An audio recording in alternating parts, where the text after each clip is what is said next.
আমরা যারা বিএনপি করি আমরা জানি একটা কথায় যে হিন্দুরা বিএনপি সাথে জড়িত নয়। এই কথাটা কিন্তু সঠিক নয়।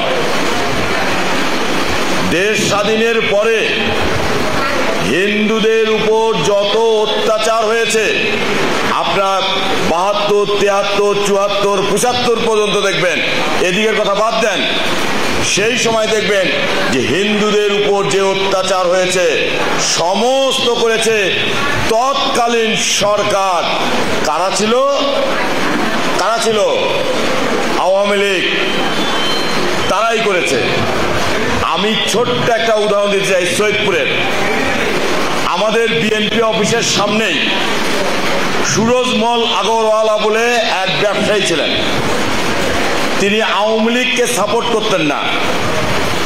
1974 সালে রক্ষী বাহিনী তাকে উঠিয়ে নিয়ে গিয়ে 10 মাইলের এই সাইডে 2 দিন পর তার রাস্তায় তার লাশ পাওয়া গিয়েছে। এই হচ্ছে এখানকার আওয়ামী লীগ, খুন করতেও ছাড়ে নাই। একটু আগে একই কথা বলেছিল জুয়েল চৌধুরী।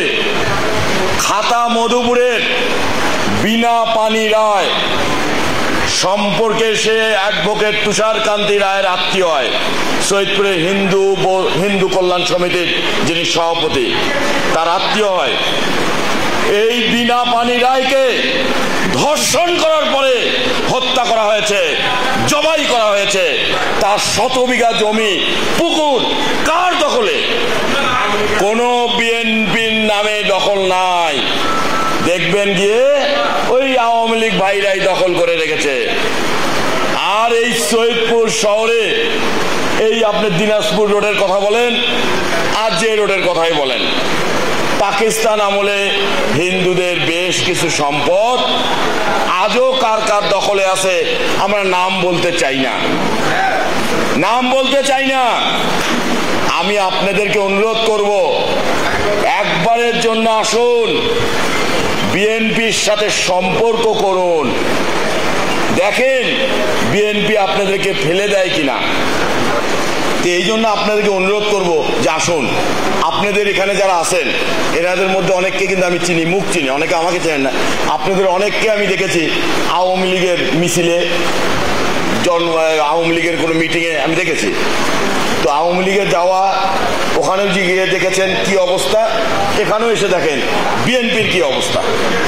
দুইটাকে সমন্বয় করে আমি অনুরোধ করব আপনাদের যে আপনারা বিএনপিতে আসেন।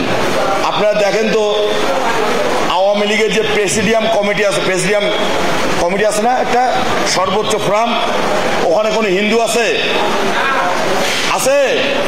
নাই। বিএনপির সর্বোচ্চ ফোরামে হিন্দু আছে বাবু গয়েশ্বর চন্দ্র রায়। আপনারা দেখবেন যে বিএনপিতে যে সমস্ত নেতারা আছেন তারা সকলেই দায়িত্বশীল জায়গায় আছে। তারা জানে যে বিএনপি মানেই হচ্ছে বাংলাদেশি জাতীয়তাবাদ। আর এই বাংলাদেশি জাতীয়তাবাদের রূপকার শহীদ রাষ্ট্রপতি জিয়াউর রহমান এদেশে হিন্দু, বৌদ্ধ, খ্রিস্টান, বাঙালি, অবাঙালি সবাইকে একটা ফুলের তোড়ার মধ্যে গাঁথার জন্য এই বাংলাদেশি জাতীয়তাবাদের রাজনীতি তিনি সৃষ্টি করেছেন।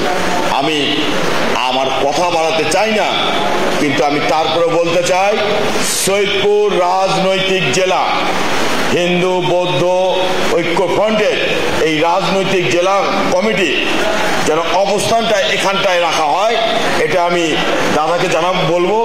আর আমি বলবো, আমি যখন ছাত্র দলের প্রেসিডেন্ট ছিলাম, আমার পৌর কমিটির প্রেসিডেন্ট ছিল একজন হিন্দু। আমার পৌর কমিটির প্রেসিডেন্ট ছিল হিন্দু।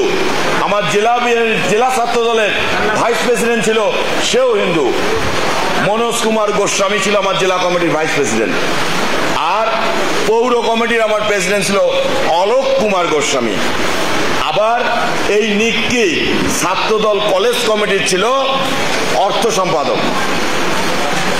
তো আমরা যাদেরকে ছাত্রদল বিএনপিতে এনেছি, বিএনপিতে যারা এসে তারা কখনো বিএনপি ত্যাগ করে নাই। আমি পরিশেষে সকল হিন্দু ভাইদেরকে অনুরোধ করব, যার পরিমাণ কমায় দাও, হচ্ছে না? পূজার পরিমাণ কমায় দাও। আপনারা পূজা করেন, কেন পূজা কমাতে হবে? কি সমস্যা হয়েছে বলেন তো? এই সৈয়দপুর শহরে এখন পর্যন্ত কোন হিন্দুকে একটা ফুলের টোকাও কেউ দেয় নাই। দিয়েছে? বলেন, দেয় নাই। অথচ 2-4 জন হিন্দু নেতা আছে এই সৈয়দপুরে, তারা বিভিন্ন সময় অপপ্রচার করছে। আমি তাদের নাম বলতে চাই না, তারাই বলছে যে দুর্গা পূজা করা ঠিক হবে না। আবার রাত 2টার সময় এক হিন্দু নেতা টেলিফোন করে বলে যে আমরা পূজা করব না। কোথায় থেকে? হাজারিহাট থেকে। আমি নাম আর বলবো না। কি বলে? যে দেবদেবী আমাদের ইন্ডিয়া চলে গেছে, আমরা আর পূজা করব না। আমি নিজে কানে এটা শুনেছি, দেবদেবী নাকি ইন্ডিয়া চলে গেছে, আর পূজা করব না। এই ধরনের কথা বলে মানুষের নরম জায়গায় তারা আঘাত করছে। এই জন্য আমি আপনাদেরকে অনুরোধ করব, আপনারা পূজা করেন, পূজার সর্বপ্রকার সহযোগিতা এই তত্ত্বাবধায়ক সরকার করবে, বিএনপি করবে এবং প্রশাসন করবে। পরিশেষে আপনাদের সব